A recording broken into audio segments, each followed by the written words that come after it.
যে প্রবলেমটা বেশি ফেস করছি সেটা হচ্ছে পানিতে অনেক বেশি ময়লা। আমি সমস্যা দেখতেছি, যেই জায়গায় যাই ওই জায়গায় টাকা, ছবি তুললে দেখা গেছে ওরা সিন্ডিকেট করছে। হোটেল পাওয়াটা সবচেয়ে বেশি কষ্টকর ছিল। আমরা গতকালকে সকালে এসে বিকেল 7টা বাজে আমরা হোটেল পেয়েছি। অনেক ভালো লাগতেছে। আমরা আসলে হানিমুনে আসছি, অনেক মানুষ, বাট ভালোই লাগতেছে কারণ আবহাওয়াটা অনেক ভালো আছে, খুব একটা রোদ নাই, বৃষ্টি বৃষ্টি একটা ভাব, ঠান্ডা, ভালোই লাগতেছে। একটা মাত্র সমস্যা, বিভিন্ন জায়গায় ময়লা, প্লাস্টিকের বোতল, এইগুলা হচ্ছে দেখে খারাপ লাগে। এটা একটা ডিফারেন্ট টাইপ অফ ফিলিংস যে সবসময় ফ্যামিলি সহ আসা হয়েছে, আজ এবার আসছি হাজব্যান্ডের সাথে। সো অনেক মজা করছি অ্যান্ড ওয়েদারটাও সুন্দর, বেশি গরমও না বেশি ঠান্ডাও না, একটা মিডিয়াম ওয়েদার। এখন যে প্রবলেমটা বেশি ফেস করছি সেটা হচ্ছে পানিতে অনেক বেশি ময়লা। সো এগুলো যদি একটু ক্লিন করার ব্যবস্থা করা যেত তাহলে আমার মনে হয় যে পর্যটন কেন্দ্র হিসেবে কক্সবাজারটা আরও সুন্দর লাগতো। আমাদের তো পূজার ছুটি দিয়েছে প্রায় 10 দিনের মতো, তো এই ছুটিতে আমরা কাজে লাগানোর জন্য এখানে বেড়াতে এসেছি। অনেক ভালো লাগছে, ওয়েদারটা অনেক ভালো ছিল এবং অনেক মানুষ এসেছে এখানে।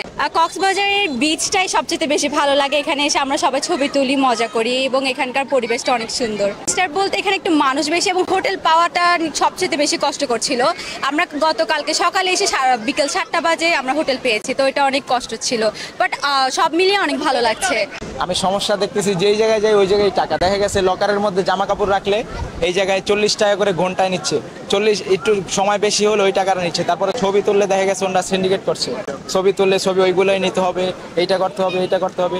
এই জন্য আর কি আমার কাছে একটু অন্যরকম লাগছে, তবে পরিবেশ খুব সুন্দর। অনেকবারই আসা হয়েছে, অনেক ভালো মানুষের আনাগোনা খুব বেশি। তারপর হচ্ছে ঘুরতে খুব ভালো লাগতেছে। পানিগুলো খুব নোংরা হয়ে গিয়েছে, সেজন্য মানুষ থেকে খুব পরিষ্কার পরিচ্ছন্ন রাখা উচিত, সচেতন থাকা উচিত সবকিছুতে। আমার আব্বা আম্মা স্বামী সন্তান নিয়ে আসছি, ওয়েদারটাও খুব ভালো, খুবই ভালো লাগতেছে, অনেক ভালো লাগতেছে। মানে নিজের সব মানে বাবা মাকে নিয়ে আসতে পারছি, ওদের সাথে সময় কাটাতে পারছি, অনেক ভালো লাগতেছে। খুবই ভালো লাগছে। আমাদের মেয়ের জামাই আমাকে নিয়ে, আমার পরিবার নিয়ে আসলাম, এখানে বেড়াইলাম, অনেক ভালো লাগলো। দেখার মতো আমরা সুন্দর উপভোগ করলাম এটা। আমি এই সবার ভ্রমণ প্রিয় যারা আছে তারা এইখানে এই বিস্কিট, পানির বোতল এবং ওয়েস্ট করে ফেলে এবং সমুদ্রের পানিকে আপনার এই পরিবেশটাকে নষ্ট করে ফেলে।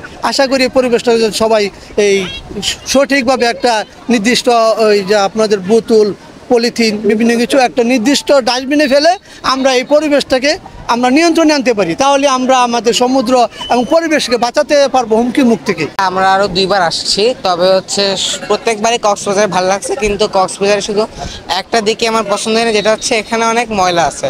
মানুষজন বিভিন্ন ধরনের খাবারের প্যাকেট সমুদ্রের মধ্যে দিয়ে দেয়, যেটা মাছ মৎস্যের জন্য ক্ষতিকর এবং এটা বিচের সৌন্দর্য আরও নষ্ট করতেছে। যদি আমরা সবাই যদি এই ময়লাটাকে নিয়ন্ত্রণে রাখতে পারি, যদি নির্দিষ্ট ডাস্টবিনে রাখতে পারি, তাহলে এটা সৌন্দর্য আরও বাড়বে।